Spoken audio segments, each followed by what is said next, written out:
d'encourager les jeunes à s'interroger d'abord eux-mêmes et à travailler pour leur pays, à comprendre que nous sommes dans une lutte des civilisations. Il faut que dans cette lutte, que les jeunes apprennent à idéaliser ce qui est leur, hein, et à partager aussi ce qui vient d'ailleurs. Il faut se dire que ce qui est bon, ce qui est créé ailleurs, vous pouvez aussi l'utiliser. Parce que pour moi, je me dis, tout ce qui est bien est un patrimoine universel créé. Ça ne veut pas dire que comme je suis africain et que c'est l'Occident qui a créé l'ordinateur, ou que la poudre à canon vient de la Chine ou je ne sais quoi, je ne prends pas parce que c'est pas. Non, non, quand c'est bien pour moi, je prends. Et ce qui est aussi bien pour moi, je valorise chez les autres. Donc, à ne pas s'oublier soi-même au profit des autres. Donc, à rentrer dans cette transition progressivement pour comprendre que nous devons nous affirmer. Pour être respecté, il faut s'affirmer. Donc ça, c'est le dernier mot que je donnerai et encourager les jeunes à lire ces livres. J'ai une tarification promotionnelle, je donnerai mon numéro pour les étudiants. Je les vends à 7 dollars pour les étudiants. Et quand on n'est pas étudiant, vous passez 7 à la dollars maison. seulement. 7 dollars, oui, pour les étudiants. Et quand vous élève aussi, hein, parce que je pense que c'est que j'ai abordé un élève de 6e des humanités. Il a la Il capacité, a la capacité de de comprendre. Oui. 5e, 6e, et la de digérer. capacité. Oui, effectivement.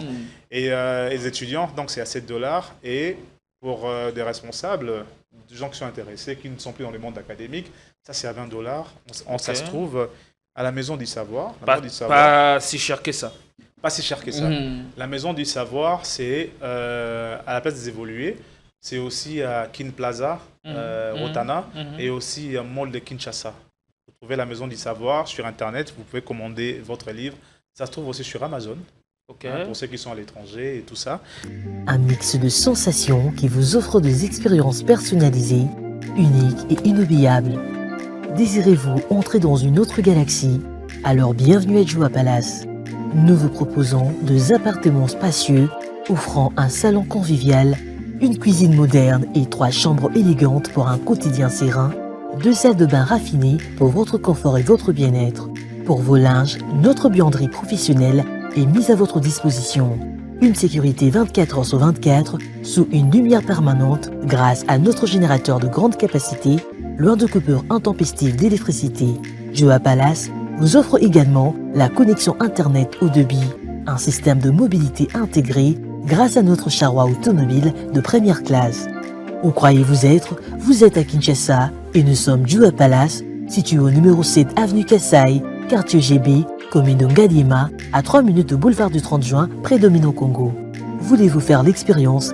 Contactez-nous au plus 243 81 60 33 128. N'attendez plus, faites de Joua Palace votre nouveau chez vous.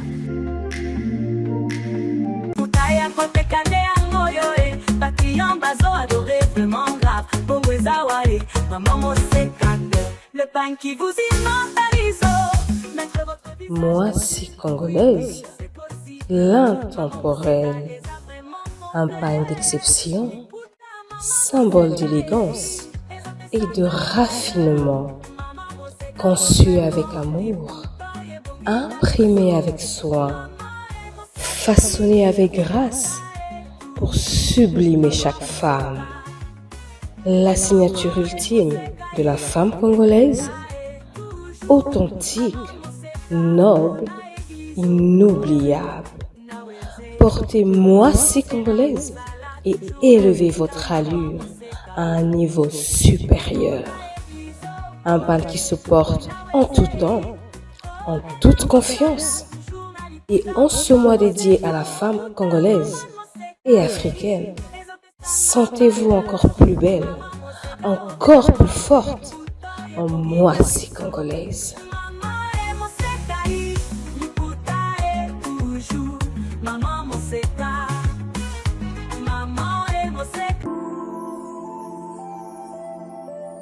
Le parc de la vallée de l'Antélé vous invite à venir partager des moments inoubliables en famille ou entre amis dans un cadre naturel de verdure unique à Kinshasa. Notre safari vous permettra de vous sentir en vacances et de découvrir nos lions, crocodiles, antilopes, buffles, éléphants, hippopotames et bien d'autres animaux dans le milieu sauvage et naturel. Nos cuisiniers seront heureux de vous servir une variété de plats savoureux dans notre restaurant au bord de la rivière Ntsélé. Le parc de la vallée de l'Antilly possède une panoplie d'activités sportives et ludiques au Cap Aventure et Loisirs pour votre détente. Kayak, pédalo, tyrolienne, cyclotourisme, piscine et vol du faucon, la plus longue zipline d'Afrique. Le parc de la vallée de l'Antilly met également à votre disposition de logements de haut standing avec un confort 5 étoiles. Le parc de la vallée de l'Antilly est ouvert du mercredi au dimanche de 7h30 à 17h. Pour tout renseignement, contactez-nous au plus 243 89 60 32 713 ou encore au 243 81 231 68 82.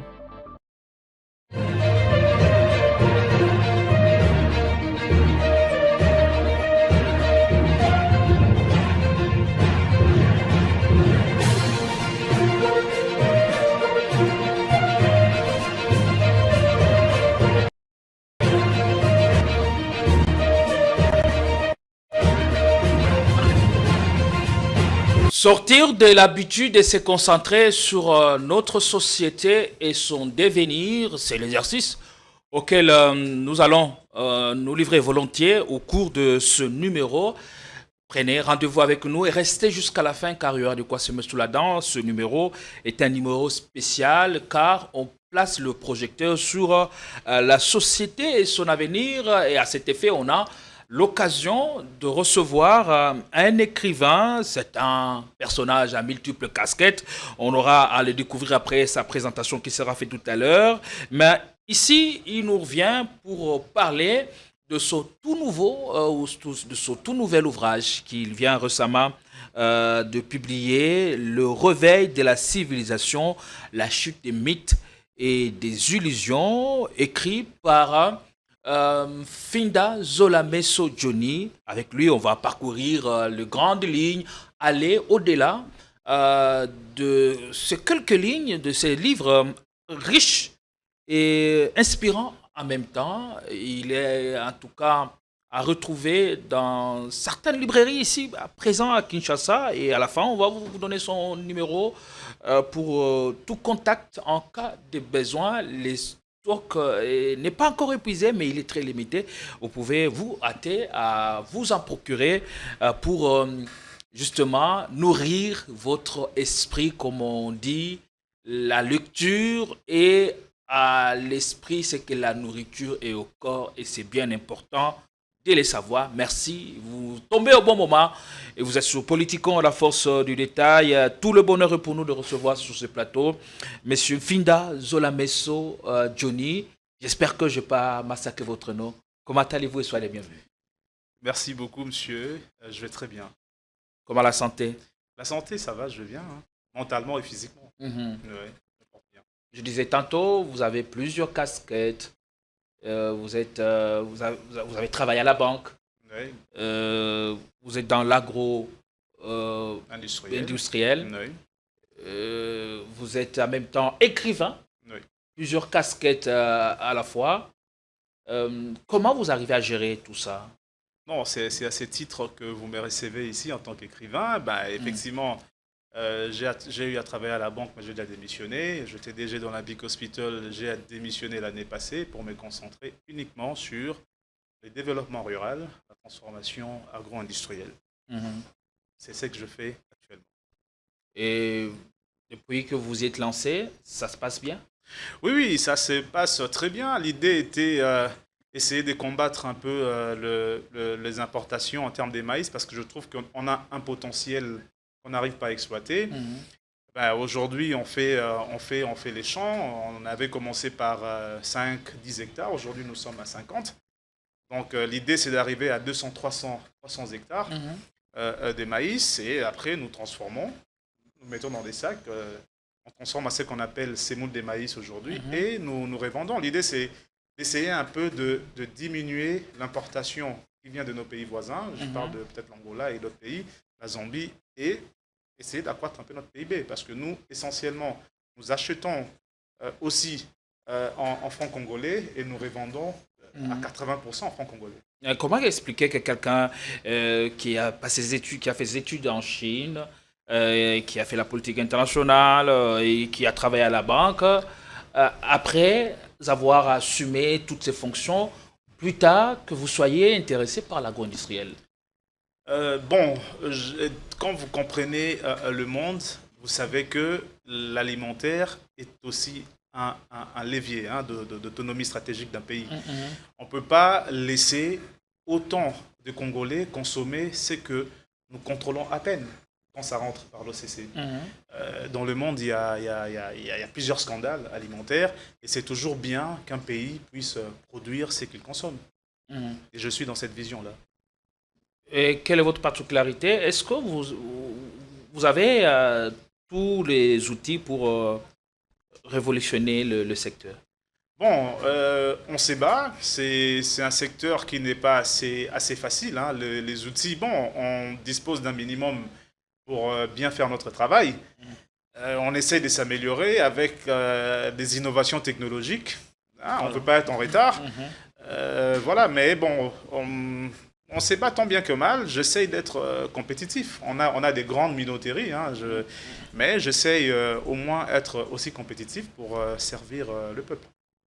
C'est que vous aviez compris et c'est partagé par l'ensemble de la population.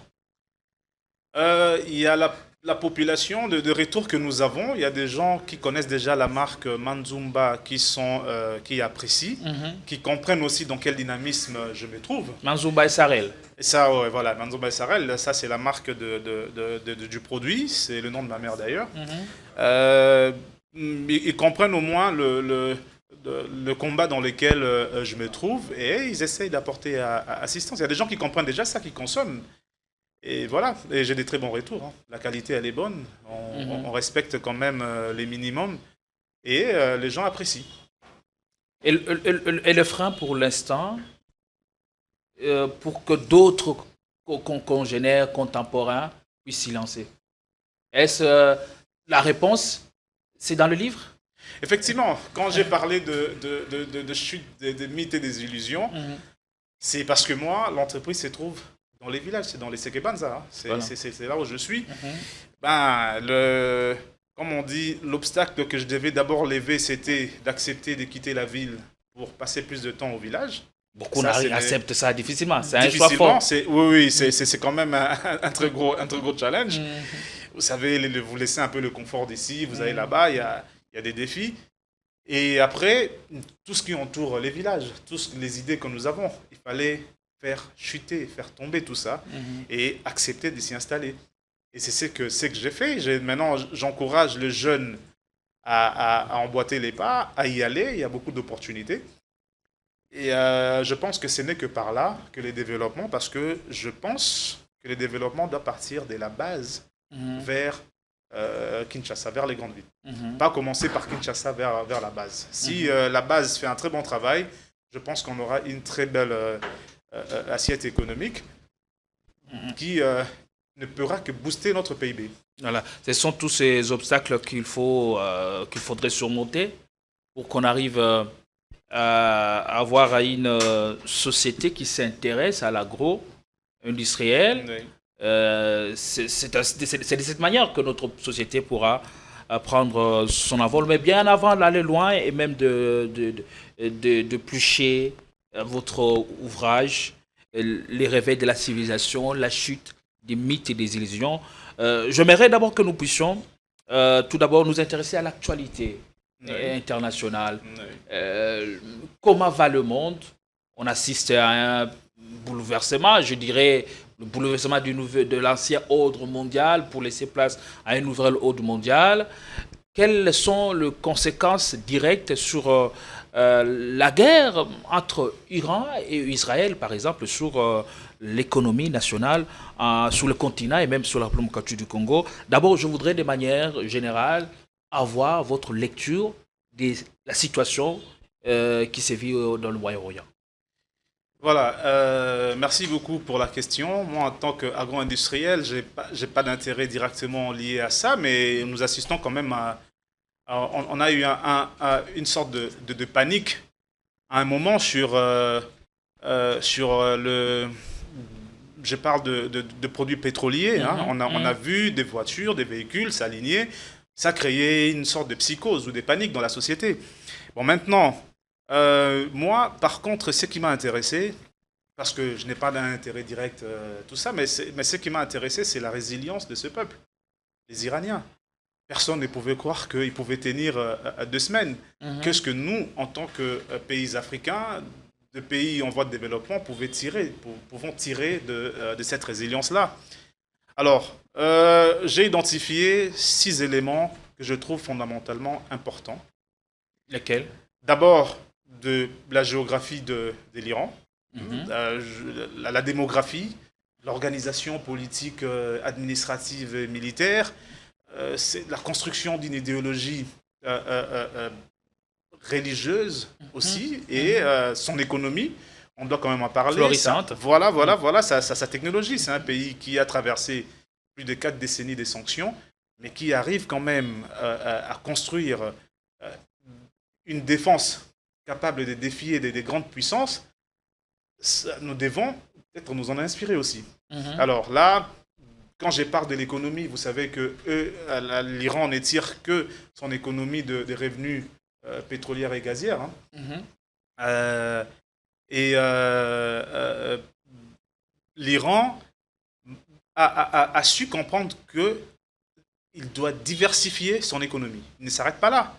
C'est pas comme nous où depuis des décennies on ne fait qu'extraire de nos minéraux, on vend. Eux, ils ont compris, ils ont basculé vers la pétrochimie, vers l'aérospatiale, vers la technologie, l'électronique de pointe.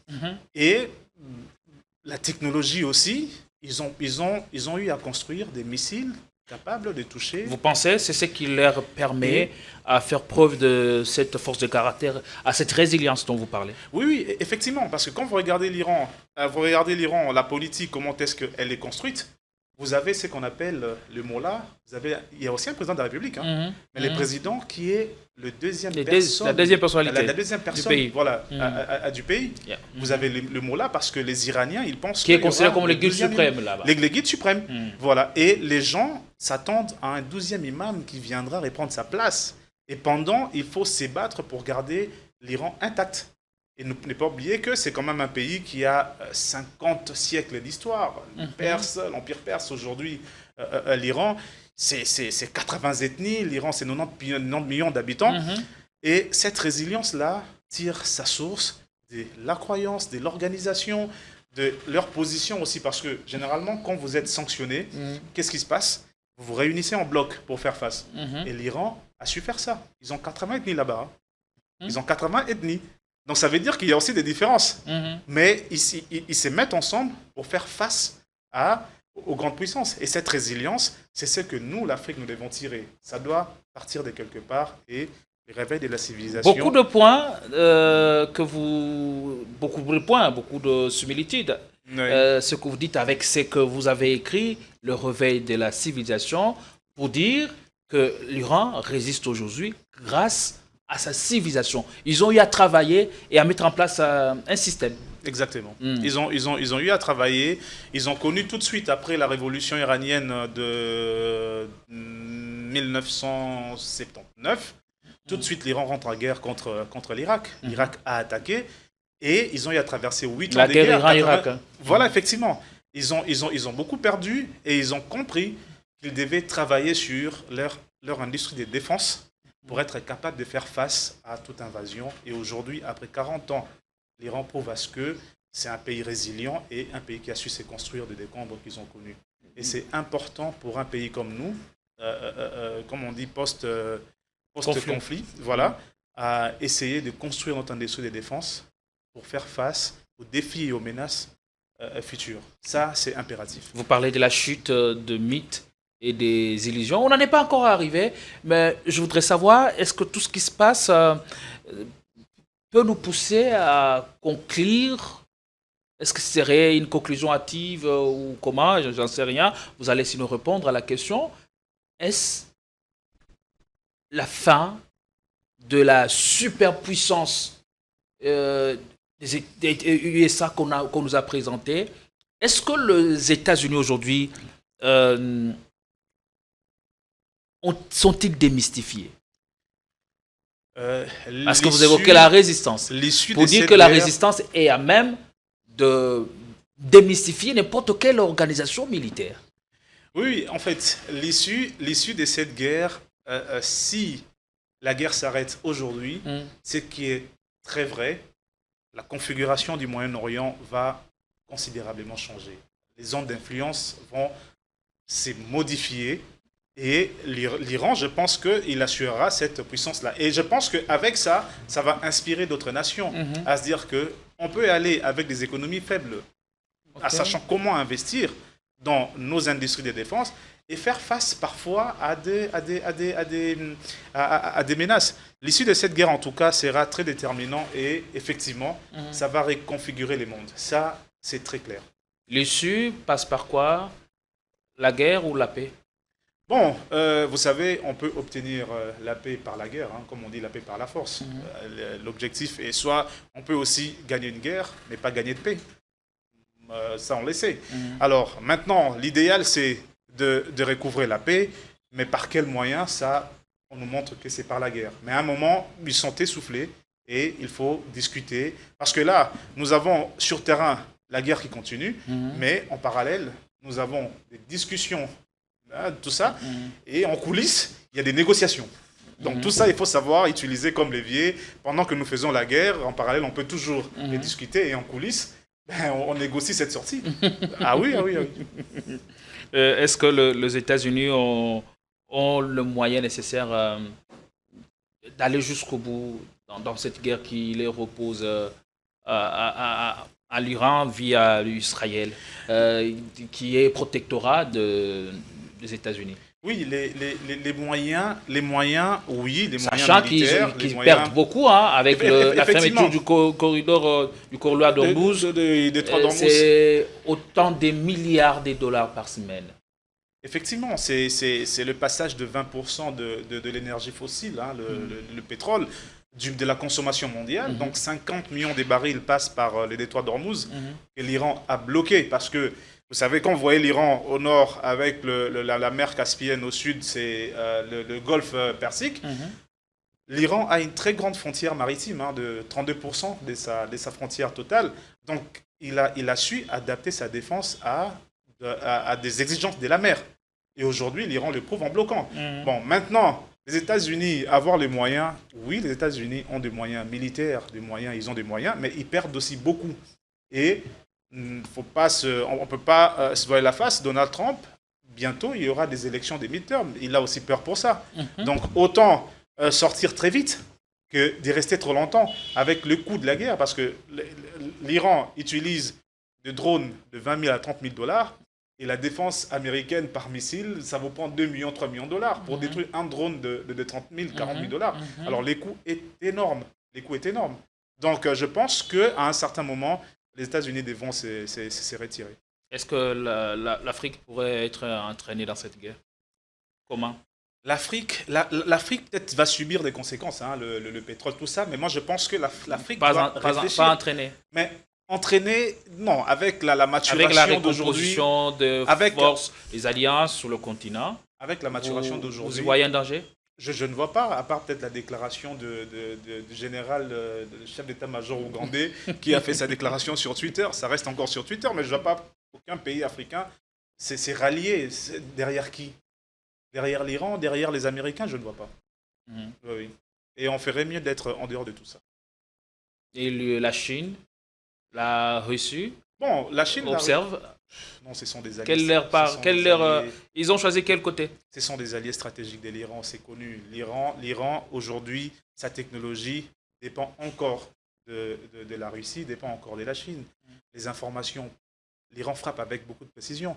Il frappe aujourd'hui peu, mais très, très précis dans ses frappes, l'Iran. Donc ça veut dire que l'Iran dépend des technologies, parce que l'Iran est en train d'investir dans l'aérospatial, mais dépend encore de la technologie venant de la Russie et de la Chine.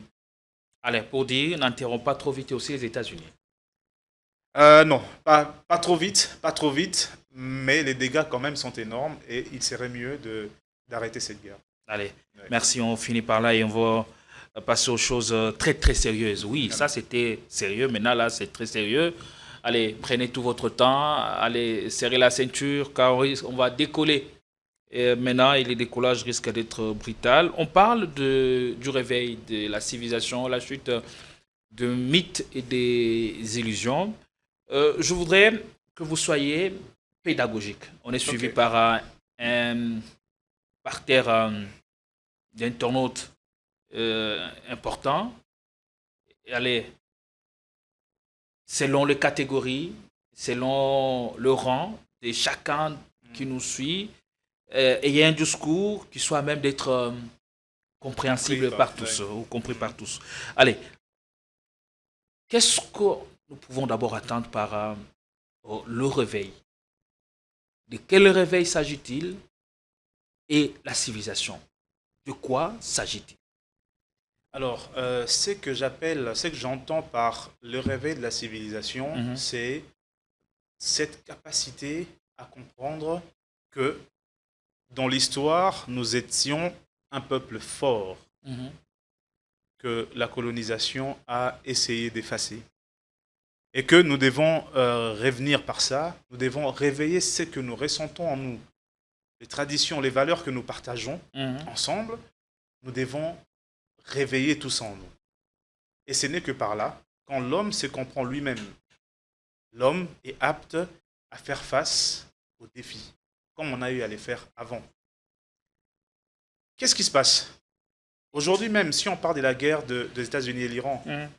quand vous ne comprenez pas ce qui se passe, vous voyez un peu Trump disait, je tape sur le mot là, les régimes tombent et tout s'effondre. Il tape sur le mot là, rien ne se passe. Vous comprenez un peu? Ça veut dire que si je veux contrôler un peuple Mhm. qui a beaucoup de tendances ethniques, Mhm. je dois lui donner une civilisation. Je lui donne une culture. En fonction de ça, je suis maître de réaction. Mhm. Quand je te donne la culture, je sais qu'avec ça, Mhm. tu oublies ce qui est à toi. Tu prends ce qui est à moi. C'est une culture que moi j'ai pratiquée depuis très longtemps. Je sais comment, quand est-ce que je peux te choquer, quand est-ce que je peux te rendre heureux. Je sais parce que c'est ce que moi j'ai pratiqué. Alors ces réveils-là, ça veut dire, dès qu'on se réveille, Mhm. on a notre culture à nous, il sera très difficile de nous comprendre. Donc pour vous, le réveil n'est pas seulement intellectuel, il est spirituel et citoyen. Effectivement, effectivement.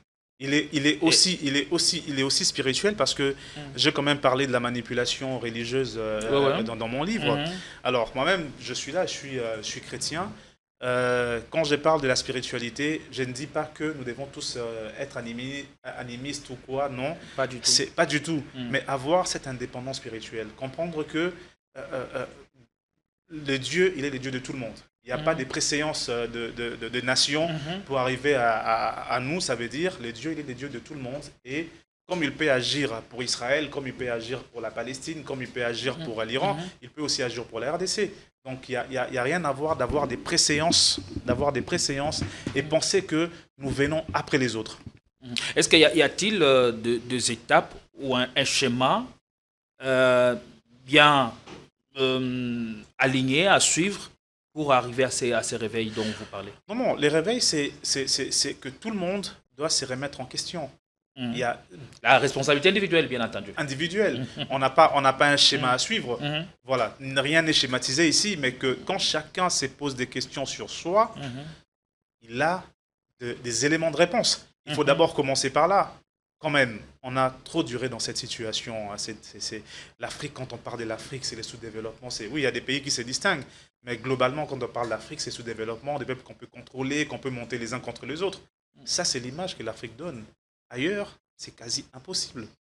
Vous verrez ça nulle part. Ailleurs, pour monter un peuple contre un autre, pour que les pays se détruisent, c'est compliqué. Il faut frapper de l'extérieur. Mais chez nous, on n'a pas besoin de venir frapper.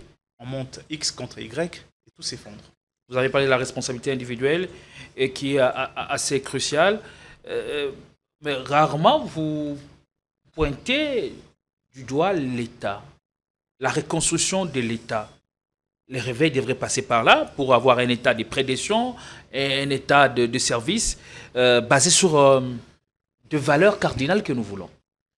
L'État doit déjà comprendre certaines choses. L'État, nous avons tous, on doit savoir notre responsabilité collective, nous avons tous échoué. L'État ne commence pas par un individu, et non, l'État, c'est depuis les années, je parle d'un État moderne, depuis les années 60, que nous avons commencé à commettre beaucoup d'erreurs, de successions d'erreurs, et qui pèsent sur nous aujourd'hui. Et la société s'est fissure. Ouais. Et ça, c'est visible, on ne peut pas le nier. Donc, c'est pas que je ne pointe pas du doigt l'État. L'État doit connaître sa responsabilité. Et la population, partout, nous devons connaître aussi les nôtres, notre responsabilité aussi. Donc, l'État, aujourd'hui, il est économiquement faible. L'État est économiquement faible. Alors, nous avons des États comme ça, mais des peuples qui sont vraiment des travailleurs. Alors, si nous, on ne comprend pas ça, si nous, on s'est dit, parce que l'erreur que nous donnons, quand on est là, on se dit, l'État est là et il est le père de tout le monde. On veut donner l'image d'un père de tout le monde. C'est que ça renvoie, c'est, comme tu es le père de tout le monde, ben, on attend que tu nous donnes tout. C'est en fait ça. Mais aujourd'hui, où l'État quitte un peu cet état d'être le père de tout le monde, l'État appelle à la responsabilité. Tout le monde devra travailler pour ramener des solutions. Nous avons beaucoup de problèmes, et plusieurs problèmes. Les problèmes de Bandundu, ce n'est pas ce qu'on retrouve au Congo central. Les problèmes, donc il y a vraiment de problèmes que chacun devra travailler pour y arriver. Ce n'est pas que je ne pointe pas du doigt. L'État, effectivement, l'État a une part des responsabilités. Dans l'éducation, par exemple, on doit moderniser l'éducation. On doit adapter aux réalités. Voilà, ça c'est ce qui doit être fait. On doit comprendre aujourd'hui l'importance de la technologie, par exemple. Mais vous n'en parlez pas dans votre livre. Pour arriver à ces réveils dont vous faites mention, il faudrait reconstruire l'État, mais vous avez oublié de... J'ai proposé des réformes. Vous l'avez fait. J'ai proposé des réformes, par exemple, sur la présidence. On revient encore sur les cas de l'Iran. On a l'ayatollah et les présidents de la République. Ça, c'est leur forme. C'est une forme unique. Je ne sais pas s'il y a un pays comme ça, mais ils sont uniques. Où c'est l'ayatollah, le guide suprême, qui est le numéro 1 du pays, et le président vient après. Alors nous, on peut aller dans la même direction. Avoir une forme de l'État qui nous correspond à nous. N'oublions pas que la RDC est née en 1960. Mais quand les Blancs arrivent, ils trouvent des royaumes distincts. Le royaume Congo n'était pas le royaume Cuba, et on a fédéré, pas parce qu'on a voulu, on nous a fédérés. Alors, pour régner dans un pays comme ça, comme un peu dans les pays du Golfe, il faut savoir associer tout le monde. Il faut savoir associer tout le monde. C'est ce qui fera la force. Vous allez aux Émirats Arabes Unis. C'est 7 royaumes qui se sont mis ensemble. Les Émirats Arabes Unis. C'est 7 royaumes. Dubaï est un royaume, Abu Dhabi est un royaume, Sharjah est un royaume. C'est ce qui forme les Émirats Arabes Unis. C'est ce qui forme les Émirats Arabes Unis. Ils se sont dit, on n'aura pas un seul maître. Il y a plusieurs familles, ce sont des dynasties. Alors, pour bien diriger, il faudrait que nous nous mettions tous ensemble. Et c'est ce qu'ils ont fait. Personne n'a de l'influence sur l'autre. On ne peut se mettre ensemble que lorsqu'on a la même vision, la même culture. Mais maintenant, il faut la même civilisation. Effectivement. Alors, vous allez continuer à garder la main. Oui. Là, on a défini qu'est-ce que c'est le réveil. Alors, la civilisation.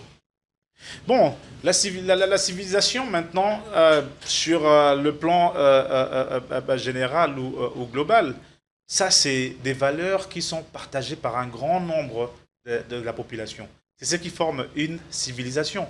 Voilà pourquoi, si vous lisez un grand professeur, Samuel Huntington, qui a écrit sur le choc des civilisations, lui, il a séparé par 6 ou par 7 des civilisations. Mais il n'a pas su définir réellement, parce que la civilisation peut être un pays. Quand il parle de la Chine ou du Japon, ça peut être une idéologie, quand il parle du bloc occidental. Voilà, il parle de l'Union soviétique. Ça peut être une religion, quand il parle de l'islam. Voilà, donc la civilisation, c'est juste des valeurs qu'un plus grand nombre de personnes partagent. Ça peut être la taille d'un pays, d'un continent ou une idéologie. Et notre civilisation, c'est laquelle? Là, déjà, on est dans plein dedans. Notre civilisation, allez, en fait... Le livre réveille de la civilisation, la chute de mythes et de illusions. Oui. On n'est pas encore arrivé, on va y arriver. Comment faire tomber ces mythes, déconstruire le mythe qui nous ont longtemps tenus Alors, le livre a été préfacé par Martin Fayoulou. Oui. D'abord, pourquoi avoir porté des dévolu sur lui? J'ai répondu à cette question aussi avant parce que les gens sont un peu intéressés à ça. C'est un intellectuel que j'ai beaucoup de respect. J'ai beaucoup de respect. Sa disponibilité d'abord. Ok. C'est sa façon de voir les choses.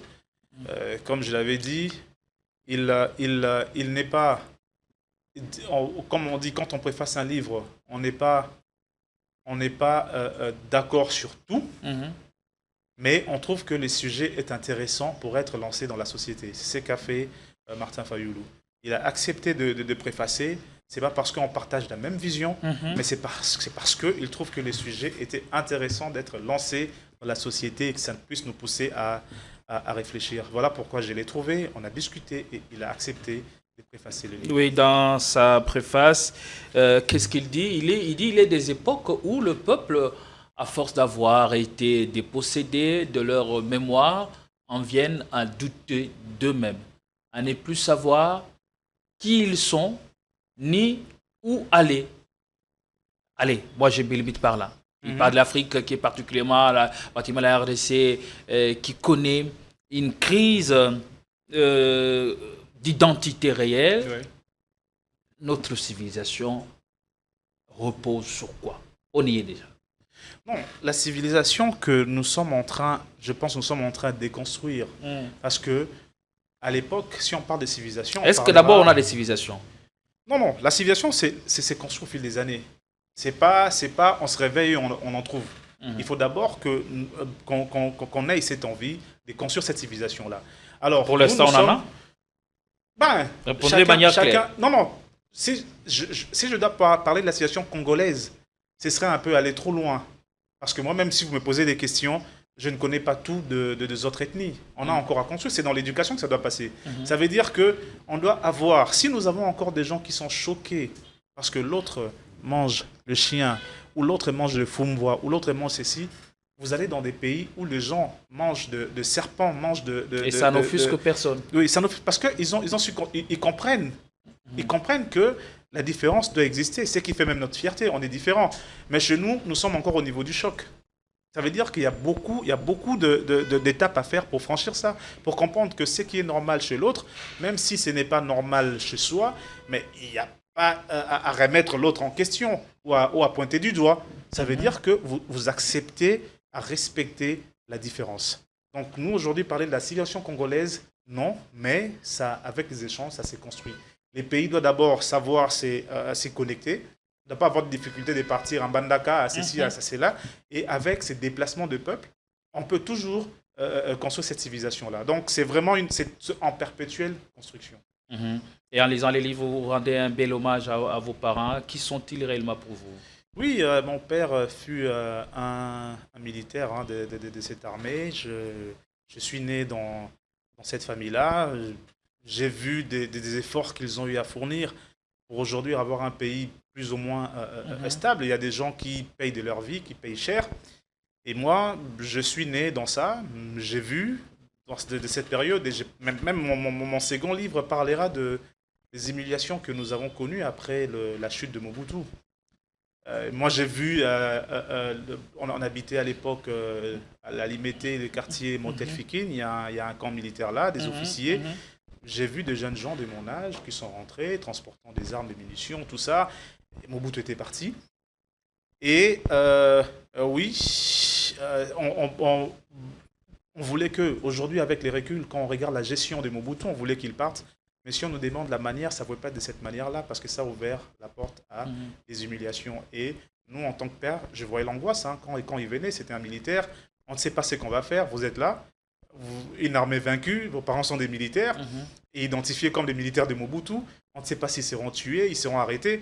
J'avais, je dirais, 11 ans. J'avais 11 ans, mais je ne savais pas. Mais je voyais l'angoisse dans le visage de mon père. Donc, j'ai vite... Vous lui avez posé une question, vous l'avez dit dans l'ouvrage, à laquelle il n'a pas pu répondre. Effectivement. Donc, à laquelle vous aurez des réponses, des éléments de réponse plus tard.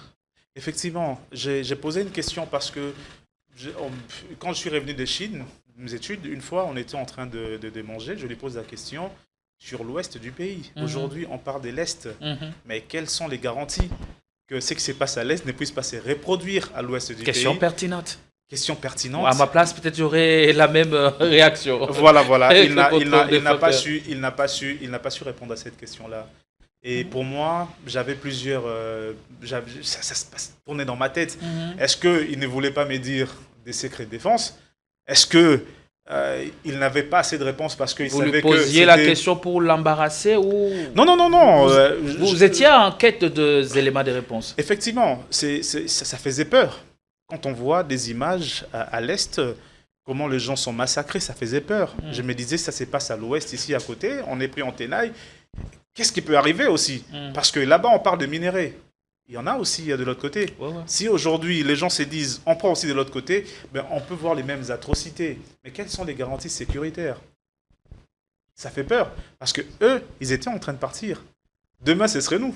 Bientôt, ce serait nous.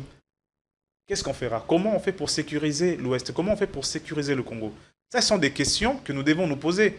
Aujourd'hui, on peut passer à la télé, on s'est plaint. Mais qu'est-ce qu'on fait concrètement et tous les jours? Et maintenant, ces corps d'armée, c'est les corps les plus sollicités. Il y a beaucoup de gens qui sont morts. Beaucoup d'officiers. Et qu'est-ce que vous aviez compris par la suite? Beaucoup d'officiers. Non, j'ai compris que la réponse n'y était pas. La réponse n'y était pas. Et c'était à nous de, tous les jours, prendre de bonnes décisions pour sécuriser. Et sur ce patriotique. C'est sur ce patriotique, oui. Ce n'est pas un seul corps. La défense d'un pays ne dépend pas que de l'armée, c'est tout le monde. C'est une affaire de tout le monde. Voilà. Alors, quels sont alors le frein à une civilisation? Si ce sont le mythe que l'on entretient, en ce qui nous concerne aujourd'hui en République démocratique du Congo, dites-nous, quels sont les mythes qui nous envahissent? Bon, les freins d'abord à une civilisation, ça peut être la perméabilité d'une civilisation. Une civilisation où on reçoit tout, où déjà dans nos cerveaux, voilà, dans nos cerveaux on s'est dit, ce que nous avons est quasi diabolique, et ce qui vient d'ailleurs est mieux et sain. Et il faut tout embrasser de ça. Ça freine la civilisation. La civilisation, comme j'ai dit, c'est une maturation. Et alors, maintenant, les mythes, ça c'est tout ce qui nous entoure. Ailleurs, vous avez des mythes, permettez-moi de dire positifs. Aujourd'hui, on parle de... Est-ce que vous pouvez imaginer que nous avions étudié que la civilisation romaine est née d'un Romulus et Rémus, je ne sais pas, élevé par une louve et tout ça. Ils ont... Quelle louve peut élever des enfants? Vous voyez un peu? Et vous avez les Grecs avec... Moi qui ai fait des recherches plus tard, j'en suis venu à comprendre une réalité. J'ai fait le latin philo. Oui. Qu'elle n'était pas élevée par une louve, mais par une femme d'un chasseur qui était prostituée. Voilà. Et c'est à cette femme que le chef, le ramasseur du bois avait remis ses enfants. Alors, comme elle était prostituée, c'est comme ça on l'appelait chienne, louve. Voilà. Et en traduisant en français, on a trahi. On a trahi la traduction. Au lieu que ce soit une prostituée, on a traduit par une louve. Voilà. En français, on a compris que il s'agissait d'un animal qui a élevé les deux. Voilà, c'est ce qu'on nous a dit. C'est ce qu'on nous a dit. Et ça crée des mythes. Toujours est-il qu'il y a beaucoup de mythes. Il y a beaucoup de mythes quand vous allez sur situation grecque. Vous avez des dieux de la beauté, des dieux de... Donc, mais maintenant, quand vous venez chez nous, on vous parle que soit des satongais, des ceci, des cela, des choses qui font peur. Ça, c'est chez nous, les choses qui font peur. Et en quoi leurs mythes sont positifs? Non, mais ça aide à construire la résilience. Ils ne peuvent pas tomber parce que c'est un pays... Nous avons par exemple un mythe, quand on parle des Lumumba, par exemple. Aujourd'hui, quand on dit nous sommes le pays des Lumumba, c'est le pays du courage. Vous comprenez ce que je veux dire? Ça veut dire qu'on ne sait pas tomber parce qu'on a connu Kimpavita, on a connu Simon Kimbangu, on a connu Lumumba, on ne peut pas tomber comme ça. Ça, ce sont des mythes que j'appellerais positifs, qui se créent autour des personnages. Et ça renforce une certaine résilience. C'est en fait, voilà, maintenant, eux, ils ont su inculquer ça, parce que c'est aux enfants qu'on inculque ça.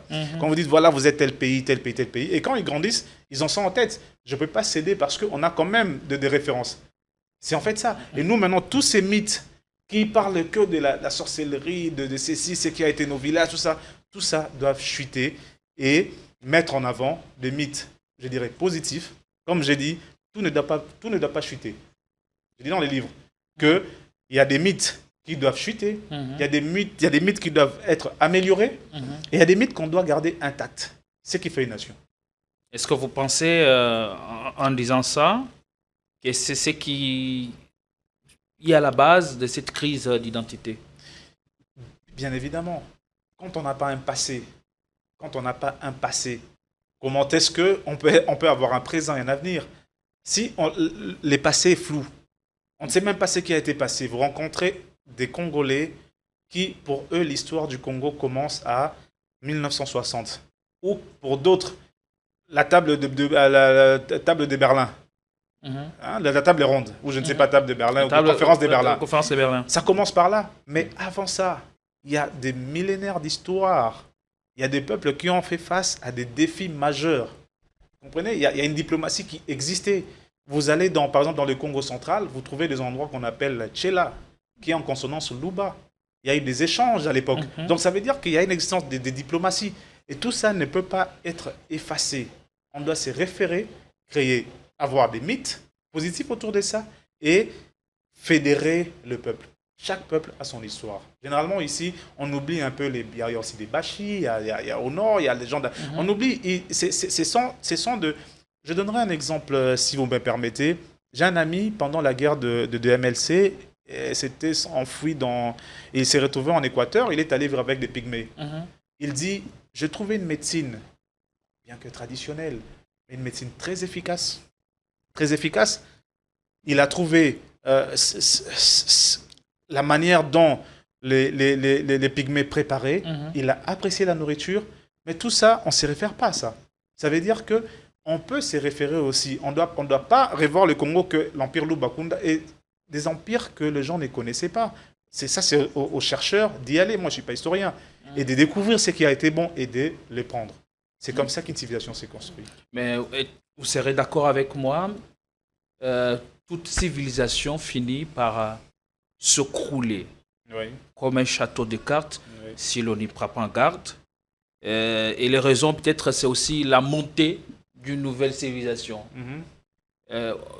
Alors, on a l'impression qu'on garde jusqu'à maintenant une civilisation qui soit, je dirais, fragile, qui peut tomber à tout moment face à la concurrence d'une civilisation occidentale, asiatique et sais-je. Comment faire alors pour promouvoir cette civilisation, la valoriser et même la placer sous le même piédestal avec seuls deux autres? Cette civilisation doit connaître la promotion de l'État d'abord. L'État. Et l'Afrique, moi je vois énormément des écrivains, des gens qui sont dans la promotion de l'Afrique, qui comprennent que nous sommes une civilisation, on ne doit pas tout subir. Bon, maintenant, si on se réfère les livres dont je citais tout à l'heure, de Samuel Huntington qui parle de choc des civilisations, il dit les grands conflits seront déterminés par les civilisations. Vous verrez une civilisation islamique contre l'Occident, vous verrez une civilisation chinoise contre japonaise. C'est vraiment de ces civilisations qui sortent des grands conflits. Bon, maintenant, pour tenir, il faut être résilient. La montée d'une civilisation, ça veut dire une autre civilisation, parce que chez nous, il n'y a pas une civilisation qui meurt et une nouvelle qui naît. C'est une continuité, des abandons de certaines habitudes pour de nouvelles. Donc, c'est la même civilisation, mais qui évolue. Avec l'évolution de la technologie, des menaces et tout ça. Donc, c'est à nous d'éduquer la jeunesse congolaise à comprendre ce qu'ils sont. Quand tu comprends ce que tu es, il est très difficile pour qu'une autre personne vienne prendre ce que tu es et te mettre ce que lui, il est. Parce que comme j'ai dit, l'élément essentiel, c'est les contrôles. Les contrôles de l'esprit, les contrôles des autres. Ça, c'est un monde de combat d'influence et ça ne va jamais s'arrêter. Ça veut dire, ceux qui sont forts voudront toujours contrôler ceux qui sont faibles. Et là, nous sommes vraiment de ce qu'on appelle le piège du Thucydide, où une puissance qui existe, une puissance affirmée, ne voudra pas qu'une puissance montante vienne prendre sa place. peut-être il faut aller vers une confrontation. Ça va qu'arriver, on ne sait pas faire autrement. Et nous devons nous préparer en conséquence. Et quelles sont les valeurs que nous devons cultiver pour arriver à cette fin et les illusions que nous devons abandonner? Ça veut dire, moi, je me suis inspiré d'un modèle japonais. Ils ont, à l'époque de Meiji, où ils ont dit, on prend l'éducation occidentale, mais on garde notre culture. Si vous voyez au Japon aujourd'hui, vous sentez cette influence américaine, mais les Japonais, ils restent japonais. Ils ont dit, si on trouve que l'éducation occidentale est mieux, ça nous aide à construire de trains à grande vitesse, de métro et tout ça, on prend. Mais ce qui ne veut pas dire qu'on efface ce qu'on est. On continue à boire nos sakés, on continue à boire tout ça. Mais chez nous, quand on parle des lotoko ou agene ou je ne sais pas quoi, c'est vraiment on embrasse. Voilà. Donc, il faut laisser au profit de whisky qui viennent d'ailleurs. Vous voyez un peu de whisky qui subissent énormément de transformations. Mais pour nous, ce qui est à nous n'est pas, c'est vraiment indigène, c'est quelque chose qu'il faut mettre vraiment au bas de l'échelle et promouvoir. Ça, c'est une erreur. Moi, j'ai trouvé des Japonais qui sont bien socialement, qui consomment leur saké et ils sont contents. Ils connaissent même pas certains whisky importés. Quelle est la plus grande illusion de notre ère? La plus grande illusion, c'est de croire que tout ce qui est autrui est mieux. Tout ce qui est autrui est mieux. Ça, c'est la plus grande illusion. Quand l'homme ne fait pas confiance à lui-même, ça devient très dangereux. Ça veut dire vous avez déjà au fond de vous une certaine instabilité. Moi, je ne suis pas... D'abord, félicitations au Léopard, mais je ne suis pas un grand amateur je ne suis pas vraiment le foot, tout ça. Mais je trouve mal. Quand j'étais petit, j'étais imanien. Je ne connaissais vraiment pas les joueurs d'Imana, mais j'étais imanien, comme ça. Comment vous l'êtes devenu? J'étais petit. C'est juste la tendance. Si votre père ou votre frère est imanien, on est imanien. Et quand Iman a gagné un match contre Vita, on sortait, on courait, on chantait. Vous voyez? Aujourd'hui, ça n'existe pas. Aujourd'hui, nous tous, nous regardons vers la Ligue des Champions. Je ne sais pas, Barcelone, Madrid et tout ça. Vous trouvez des gens qui sont profondément barcelonais, qui sont... Et même vos plaisirs à vous sont transférés ailleurs. Ça veut dire que pour que toi, tu te sentes bien, il faut suivre un match qui se joue. À des milliers de kilomètres. À des milliers de kilomètres. Vous-même, vous n'arrivez pas à créer. Ça, il faut vraiment changer. Or, chez nous, il suffit, par exemple, à Kinshasa, si vous avez... On a 4 districts, comme on dit, Tchangou, Funa, Moamba, tout ça. Si vous créez des équipes en fonction des districts, tout de suite, il y a une adhésion. Tout de suite, il y a un engagement. Chacun soutiendra l'équipe de sa district. Et on peut relancer. Aujourd'hui, Vita Imana, ils ont quelle base? On ne sait pas. Mais quand vous allez, par exemple, en Espagne, dans la ville de Barcelone, ils ont leur équipe Barcelone, Madrid. C'est comme ça qu'ils ont su créer, même en France et en Angleterre. C'est comme ça qu'on crée des équipes, en fait. Parce que, très naturellement, on ne peut que soutenir. Quand on était jeunes, on soutenait l'équipe de nos grands frères, de notre quartier. De manière... Personne ne nous imposait. On peut les recréer que comme ça. Mais on ne sait pas transférer... Arsenal, Chelsea, Barça, voilà, Real, ce sont des régions, des villes. Effectivement. Mais maintenant, si on arrive même à transférer les petits plaisirs que nous trouvons, des moments de détente, ailleurs, il faut se poser des questions. Mais vous sortez de l'Afrique, vous allez ailleurs, les gens ne connaissent même pas la Champions League. À peine ils connaissent, peut-être pour des raisons économiques, pour faire comme en Chine, pour faire des varins, ils savent que ça ramène... Par exemple, la Chine même. La Chine, aujourd'hui, ils ont même Noël, Ils ne connaissent pas, mais c'est économiquement important pour eux. Quand il faut vendre des sapins, il faut vendre tout ça, ils se disent c'est important. On appelle ça comment? Le vendredi noir en anglais. Voilà, Black Friday. Black Friday, Friday. Ça veut dire qu'il y a des choses qu'on peut faire si c'est économiquement bon pour nous. Mais si réellement, quelqu'un ne dort pas parce que son équipe se trouve à Barcelone, a raté un match, on a un problème. Alors, les valeurs que nous devons cultiver pour nous réveiller, enfin. Les valeurs, vous savez, en Afrique, je donne par exemple la différence entre nous et ce que j'ai trouvé au Japon. J'avais un professeur japonais qui me disait que chez nous, quand ton frère réussit et que tu ne réussis pas toi, bah, écoute, si tu n'as pas d'autres moyens, tu peux te suicider. Suicide là-bas, c'est une valeur. Bon, quand je dis valeur, désolé, je suis allé loin, mais c'est pour ne pas avoir honte dans la société. Kamikaze. Donne-toi la mort ou soit tu fais un truc où tu t'es fait sauter pour le bien de la nation. Et c'est comme ça que la vie s'arrête là-bas. Mais chez nous, par exemple, quand ton frère a réussi et que toi, tu n'as pas réussi, son argent, c'est quand même l'argent de la famille. Ouais, mais ce genre de valeurs, c'est cette solidarité. J'ai parlé de l'économie solidaire des marchés. Ça veut dire on garde cette loi de la demande, de l'offre et de la demande, mais seulement on ramène une dimension de solidarité dans notre économie. On doit en arriver là parce que c'est nos valeurs à nous. J'ai évoqué ça, les gens vont lire, ils vont mettre leurs inputs. Je ne suis pas économiste, mais je pense que pour des grandes lignes de l'économie, je peux toujours en parler d'une forme économique sans aller vraiment dans des détails. Je pense que nous devons cultiver ce genre de valeurs de solidarité. On peut aller très loin dans ça. Un peuple qui vous font ce qu'on appelle les Tsinsani, ce n'est pas n'importe quel peuple. Moi, j'ai vu quand je suis allé visiter Nkamba, j'ai vu des gens qui construisaient à l'époque, c'était leur musée, et qui transportaient des moellons sur la tête gratuitement. Gratuitement. Ailleurs, qui les fera? D'abord, comment on peut comprendre qu'une personne puisse travailler gratuitement ailleurs? Mais jusqu'aujourd'hui, on a au Congo des gens qui les font, qui donnent leur argent. Ils n'ont rien, mais ils donnent 500 francs pour les Tsinsani. Vous voyez un peu? Ça, c'est une valeur. Pourquoi ne pas exploiter ce genre de choses? Ailleurs, ce serait quasiment incompréhensible. Je vais passer 1 heure, 2 heures en train de transporter des moellons et à la fin, on ne me paye rien. Ben, je ne le fais pas. Mais chez nous, il y a des gens qui ont encore cette capacité. Alors, si on trouve que c'est une bonne chose pour notre solidarité, on doit encadrer et exploiter cela. Allez, merci beaucoup. Monsieur Finda Nzola Messo Johnny, auteur du livre Le réveil de la civilisation, chute des mythes et des illusions. On est arrivé à la fin de l'émission, malheureusement. Ça aura été très très court pour aujourd'hui. Ce n'est que partie remise. Votre dernier mot et puis donner votre numéro de contact pour tous ceux-là qui voudraient bien vous joindre.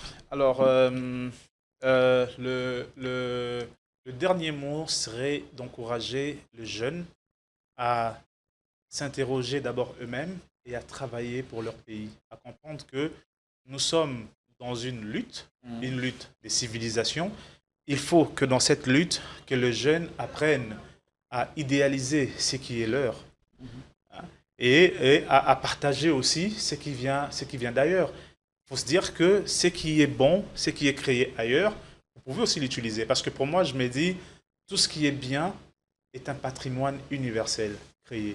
Ça ne veut pas dire que comme je suis africain et que c'est l'Occident qui a créé l'ordinateur ou que la poudre à canon vient de la Chine ou je ne sais quoi, je ne prends pas parce que c'est pas... Non, non, quand c'est bien pour moi, je prends. Et ce qui est aussi bien pour moi, je valorise chez les autres. Donc, à ne pas s'oublier soi-même au profit des autres. Donc, à rentrer dans cette transition progressivement pour comprendre que nous devons nous affirmer. Pour être respecté, il faut s'affirmer. Donc ça, c'est le dernier mot que je donnerai et encourager les jeunes à lire ces livres. J'ai une tarification promotionnelle, je donnerai mon numéro pour les étudiants. Je les vends à 7 $ pour les étudiants. Et quand on n'est pas étudiant, vous passez à la maison. 7 $, oui, pour les étudiants. Et quand vous élève aussi, hein, parce que je pense que c'est que j'ai abordé un élève de 6e des humanités. Il a la capacité de comprendre. Oui, 5e, 6e, la capacité. Oui, effectivement. Et les étudiants, donc c'est à 7 $. Et pour des responsables, des gens qui sont intéressés, qui ne sont plus dans le monde académique, ça c'est à 20 $. Ça se trouve à la Maison du Savoir. Pas si cher que ça. Pas si cher que ça. La Maison du Savoir, c'est à la place des évolués. C'est aussi à Kin Plaza, Rotana, et aussi à Mall de Kinshasa. Vous trouvez la Maison du Savoir sur Internet, vous pouvez commander votre livre. Ça se trouve aussi sur Amazon, pour ceux qui sont à l'étranger et tout ça. Et c'est aussi pour les étudiants, là ils peuvent m'appeler directement, ceux qui sont étudiants, on va voir, et au 099 attendez, je peux revoir le numéro rapidement.